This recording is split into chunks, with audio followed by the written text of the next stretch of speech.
هسه وصلنا لمالقا، طبعا هي مدينة بحرية. تعتبر ثاني أكبر مدينة بالأندلس والسادسة من حيث عدد السكان بأسبانيا، وهي تقع على ساحل الشمس اللي يعرف كوستا دي لا سول. خليكم ويانا خلينا نتعرف عليها أكثر. طبعا هنا كلها محلات تركية يبيعون دونر وشغلات. طبينا هنا المطعم هذا اكل ما ادري شو هناك. طبعا بعيدا عن الأكل نرجع للتاريخ المدينة. تاريخ المدينة يرجع قبل 2800 سنة، وهي واحدة من أقدم المدن بالعالم كلها، وأول من أسسها هم الفينيقيون. طبعا بالبداية ملقا كانت محكومة من قرطاج القديمة، بعدين أخذوها الرومانيين وبعدين أخذناها احنا العرب. واستمر حكمنا الملقا 800 سنة، وهذه أكثر فترة بقوا بها المسلمين بمدينة بأسبانيا. طبعا الشكل قصة والريحة قصة ثانية بعد الطعم. هاي خلصنا الوجبة، هسه راح نروح نكمل. طبعا اسم المطعم ريستورانت اسطنبول، وش كم واحد وياي من ياكل يقوم يبيع الدنيا أحلى. ها يعني هيك. طبعا هاي سادس حلقة بسلسلتنا من رحلة اسبانيا، واللي ما شايف الحلقة من البداية خليه يروح يشوفها من البداية. خلينا لكم اللينك من هنا تفوتكم تفاصيل هواية إذا ما شفتوها. هاي هنا كل الناس مهتمة، ما أعرف ليش سادين الطريق بحي. الأجواء كلش حلوة بمناسبة الكريسماس، الناس كلها طالعة. هاي طلعت قاعدين ينتظرون الأضوية، هاي قاعد تشتعل وياها موسيقى مثل ما قاعد تشوفون.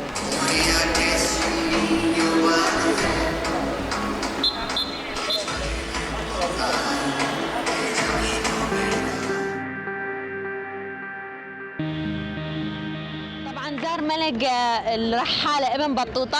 طبعا هو كان فلوجر مثلنا نفس شغلنا، بس كان شغله شوي أصعب، ماكو طيارات.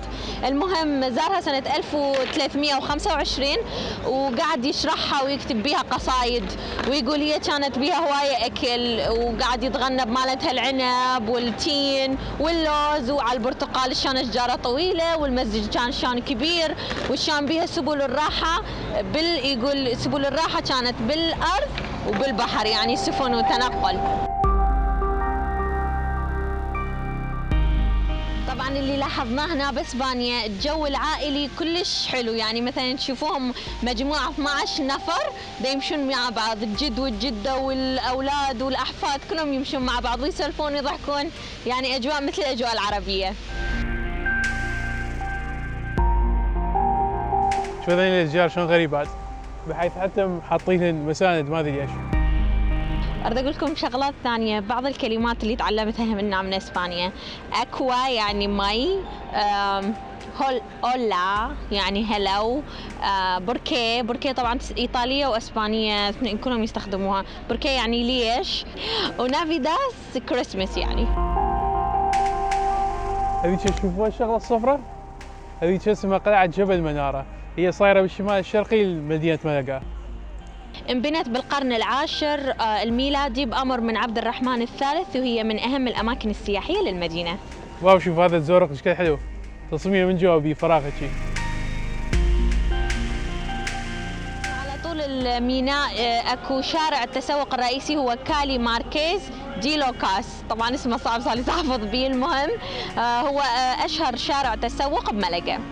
طبعا التحديث الجديد اللي قاعدين نسويه انه نسجل لكم بالسماعه، هاي سماعه، فمرات انسى كل شويه اعلقها واعيد يعني التعب صار مضاعف، لذلك قدروا المجهودات، تسووا سبسكرايب وسووا لايك واشتركوا بالقناة وخبروا أصدقائكم عنا. المهم هسه احنا واقفين على الميناء.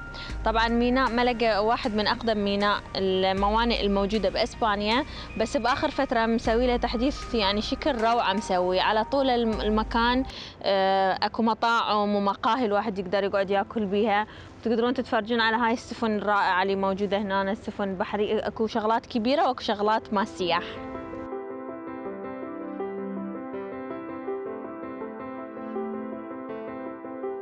شو هنا القاعة تبين كذا مالتها السور من فوق لجوا.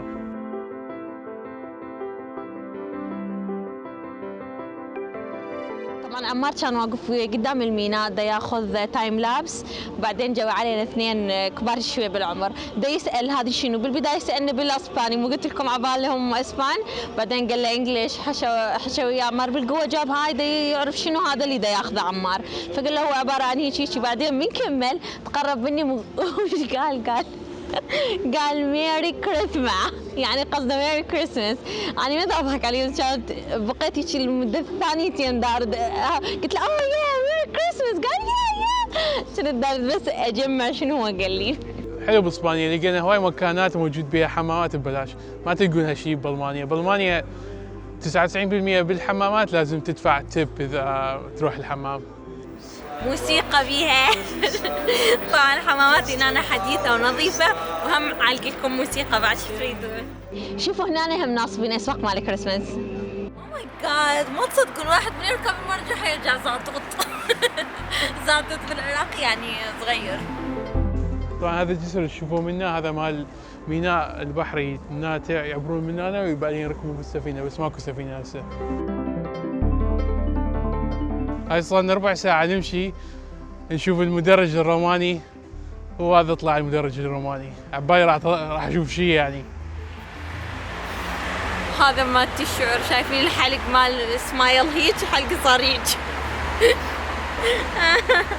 تبا شوف تذني الكرات مال كريسماس ذكرتني بابن اختي. ابن اختي كل عنده حكايه كلها يحكي على الجاينت يعني العمالقه، فقلت هاي كانما شجره عملاقه مال كريسماس وواقع. هو once upon a day it's a big giant، فهاي الشجره مال big giant مال برهومي. تحيه البرهوم.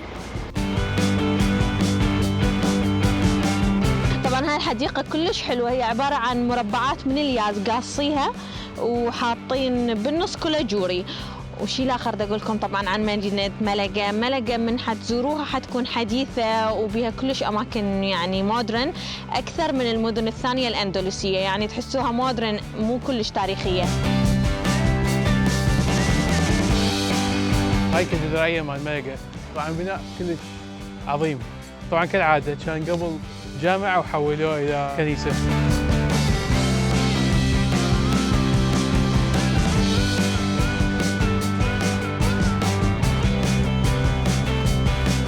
هاي الواجهة مال الكاتدرائية، بس قد حاولت تريد أشوف أسوي هايبر لابس بس ماكو مكان، لأنه كلش مساحة ضيقة قدامها، فشوفوها هسه.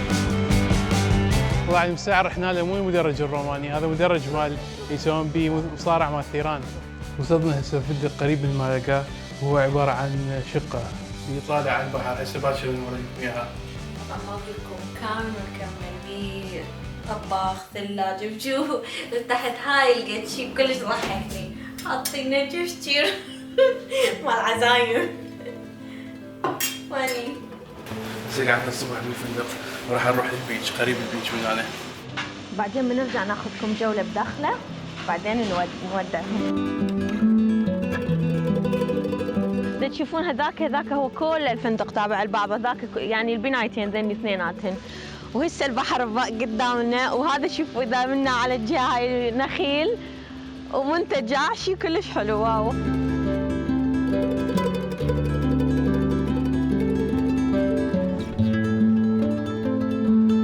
اللي يحب المتاحف ملقا بيها كم متاحف، بحيث اكثر وحده بها متاحف بجنوب اسبانيا، تقريبا 36 متحف، واشهرهم متحف بيكاسو. كذا شاطئ ونخيل والجو الجميل. والله فكرت مال واحد يسوي حفلة شواء هنا، مكان واو.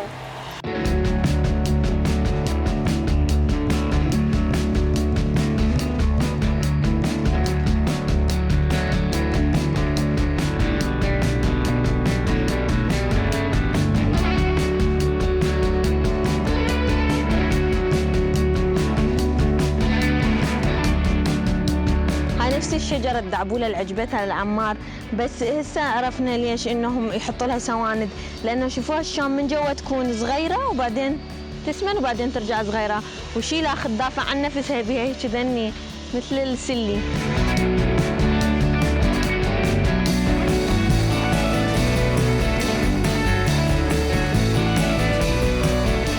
شوف هذا الفيو من البلكونة، من هنا تشوفون البحر راسا.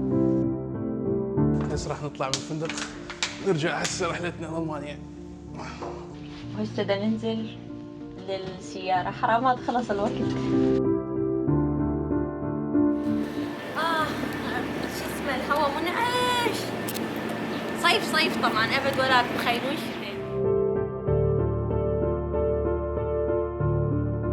Hey, chicken goat? Yes. Have a good day. Bye.